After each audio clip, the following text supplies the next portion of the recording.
Goodbye, dog. And Noddy got into his car. He pulled the starter, and then he looked at the dog. Oh, all right, he said with a sigh. You'd better get in. Ruff! You're a very insistent dog, aren't you? Ruff! The dog said. They were just starting when they saw Mr. Plod. Noddy couldn't resist it. He drove round and round Mr. Plod, and as he drove, he made up a poem.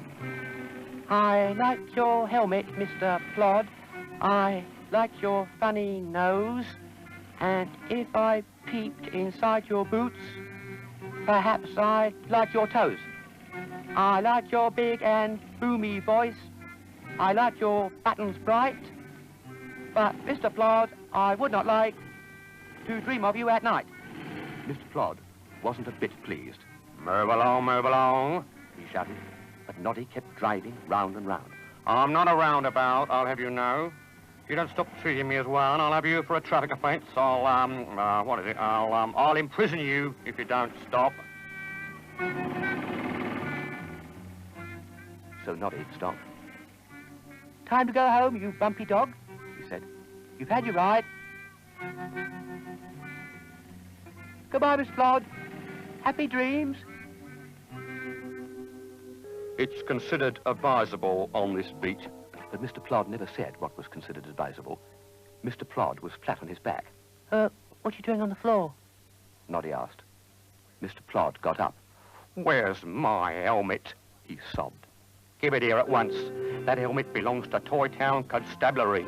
At once. But Bumpy-Dog took no notice and ran outside into Tessie Bear's garden.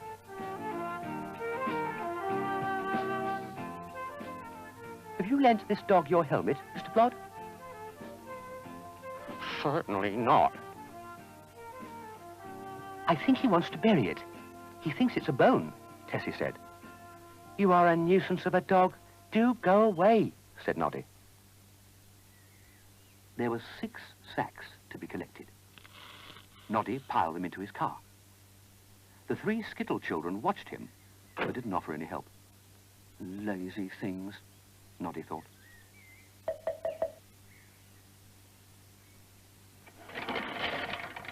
Then they heard it. The slight tinkling of a bell. That, said Noddy, that is the bell on my hat. I deduct from that noise, said Mr. Plod, that the culprits are wearing the hat they stole from Noddy. That's what I said. Said Mr. Plod. Forward. But it was Big Ears who led the way. And what's all this? P.C. Plod appeared from nowhere. It's Noddy, Mr. Plod. He started it. Look at what he's done to my mum's washing, eh? Look. You little liar. Noddy swung round furiously. He'd forgotten the hose was in his hand. Mr. Plod went down with a bump. Oh, I'm sorry. I didn't mean to water you. On this occasion, I'm inclined to believe you, Noddy. As for you, Tubby Bear, I shall report this matter to your father and he will punish you. If he does, Tubby yelled. I'll run away. Then you'll be sorry. Not me, mate. Mr. Plod muttered to Tubby's departing back. Not me. Noddy marched up to the roundabout man. I'd like to give Mr. Plod a special treat, he told him.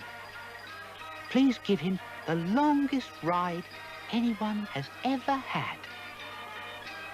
It's all right by me, The roundabout man said. but I want me a sandwich and coffee, see?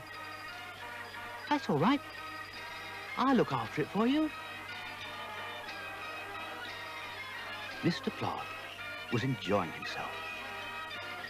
He liked the big elephant he was sitting on, and the music, and the people whirling by. Though the roundabout did seem to be going rather fast. Mr. Plod clung to his elephant. It was going faster and faster, faster and faster. Oi, oi, oi, I say, oi, slow down. Mr. Plod fall. But the roundabout went faster than ever. Oi, didn't you hear what I said? I said, slow down! Mr. Plod didn't notice that he'd dropped something. But Noddy had.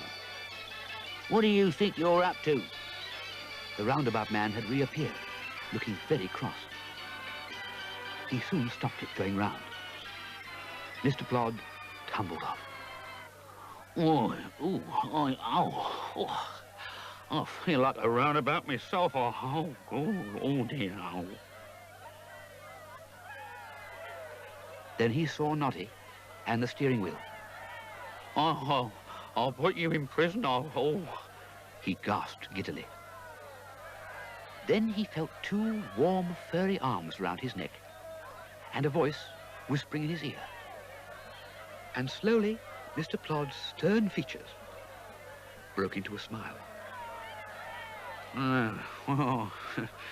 All right, Tessie. Just this once I am prepared to waive the law and make a compromise. Bumpy. Tessie called. And there was Bumpy with Mr. Plod's helmet. Yeah, well, oh, that's better, he said as he settled it on his head. That's better. Noddy said as he fixed the steering wheel. And he and Tessie drove back to Toy Town. And as they drove, they sang.